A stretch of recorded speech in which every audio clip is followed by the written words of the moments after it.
Shalom, kita bersyukur untuk kesempatan yang boleh Tuhan berikan untuk kita boleh hidup sampai saat ini.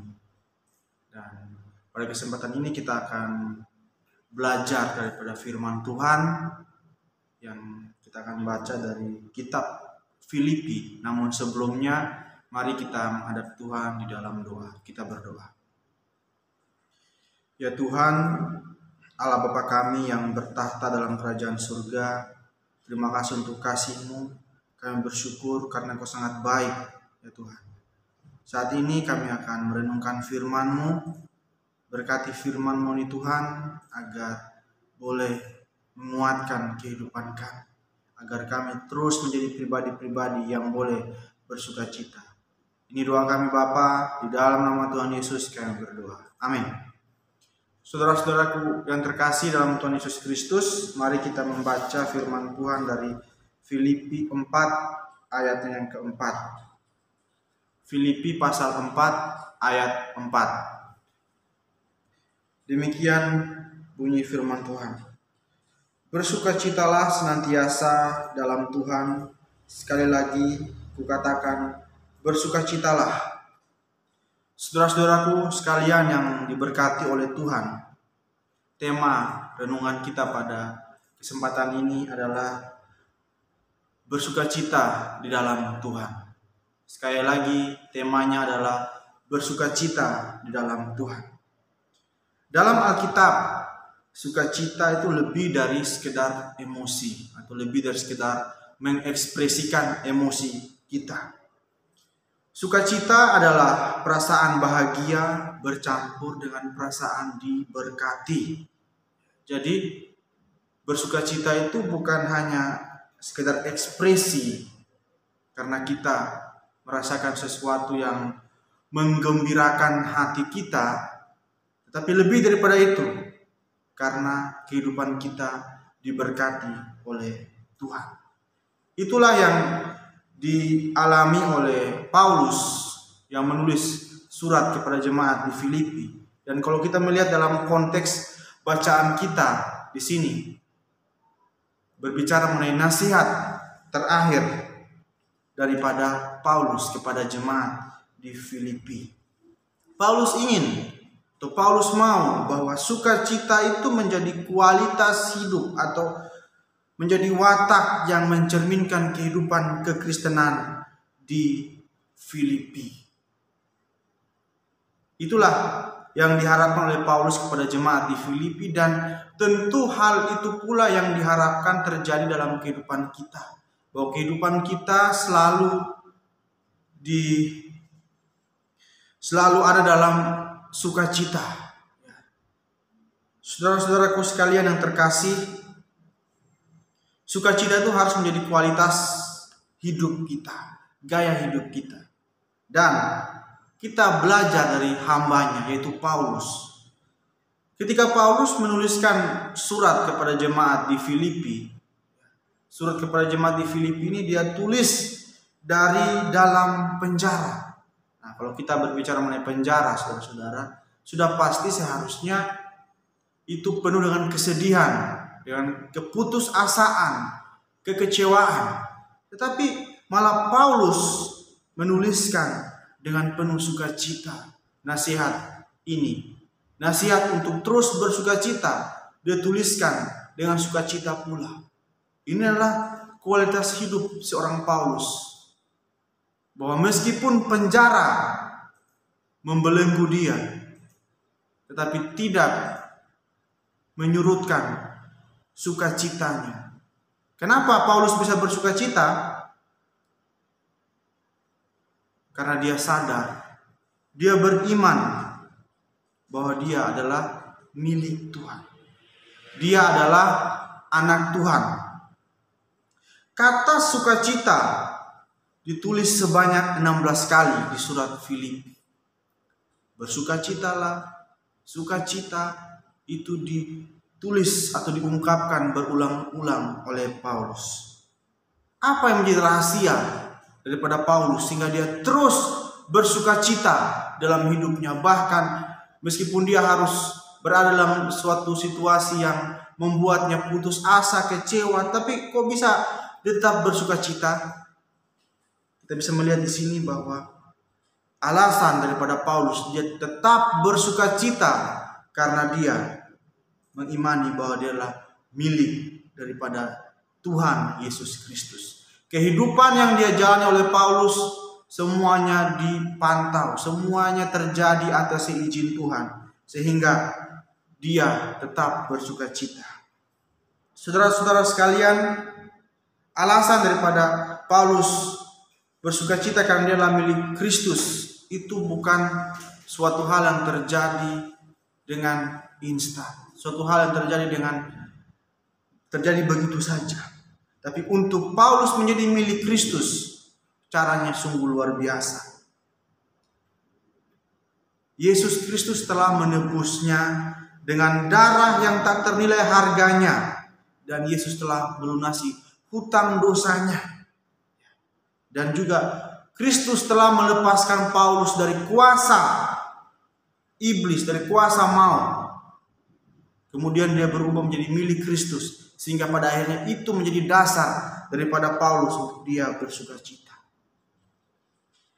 Yang kedua, ketika dia sudah menjadi milik Kristus, yang menjadi dasar dia terus bersuka cita itu adalah dia memelihara kehidupan Paulus. Dia mengimani ketika dia adalah milik daripada Yesus Kristus, dia mengimani bahwa Tuhan memeliharanya. Tuhan Yesus Kristus memelihara kehidupannya sehingga tidak sehelai rambut pun dari kepalanya jatuh di luar kehendak Bapa. Hal itu pula ditegaskan dalam Matius 10 ayatnya yang ke-30. Jadi dia meyakini bahwa karena dia adalah milik Kristus, maka Kristus pasti memelihara kehidupannya. Dan itu menjadi dasar bagi Paulus untuk dia bersuka cita. Dengan dua alasan tersebut, maka Paulus akan terus mengabdikan dirinya kepada Tuhan. Jadi meskipun dia mengalami situasi-situasi sulit, dia tetap bersuka cita. Karena dia tahu dia memiliki dasar yang kuat dalam sukacitanya itu. Yaitu dia memiliki kepastian akan keselamatan di dalam Yesus Kristus. Bukan saja kepastian akan keselamatan, tapi jaminan bahwa selama dia hidup, Tuhan beserta dengan Paulus.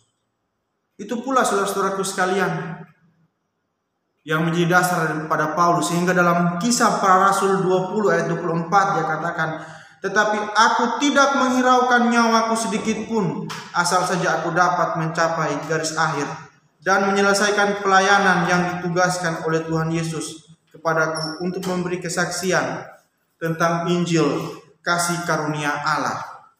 Jadi nyawanya sekalipun dia tidak hiraukan, asalkan dia dapat mengabdikan dirinya sepenuhnya kepada Tuhan, karena dia tahu bahwa dia adalah milik daripada Tuhan dan Tuhan akan menyertai kehidupannya. Itu menjadi dasar dia bersuka cita. Dia mengimani bahwa dia telah diciptakan. Allah yang menciptakan itu akan terus menyertai kehidupannya, sehingga dia akan menjalani kehidupannya dengan penuh sukacita. Saudara-saudaraku sekalian yang terkasih dalam Tuhan kita Yesus Kristus, kita pula pasti diperhadapkan dengan hal yang sama. Saat-saat ini mungkin kita mengalami keputusasaan, kekecewaan, dan hal-hal lainnya yang menyakitkan hati kita.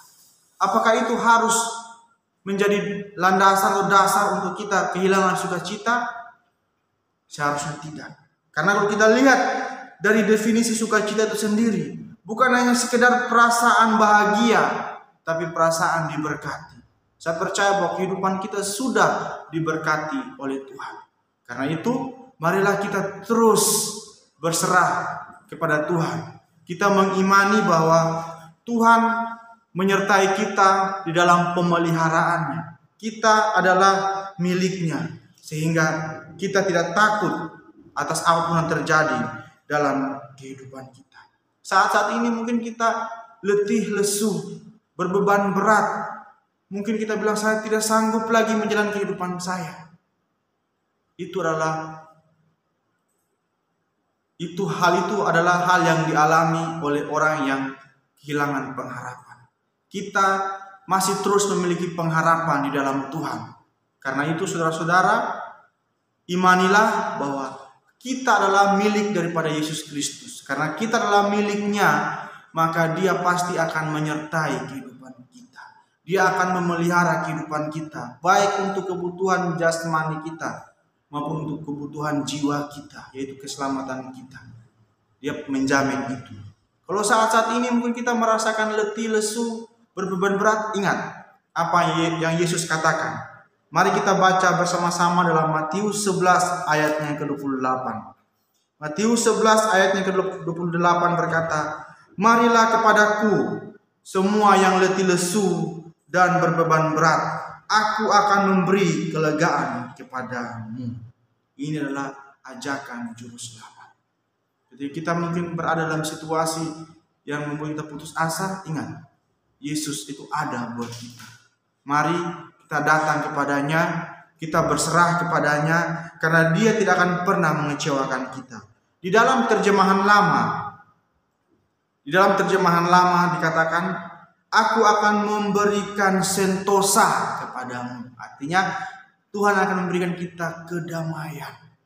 Tak kala kita mengalami kekecewaan, rasa putus asa, Dia akan memberikan kita sentosa.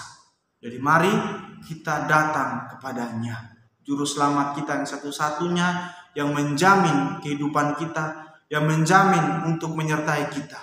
Dia tidak akan pernah mengecewakan kita.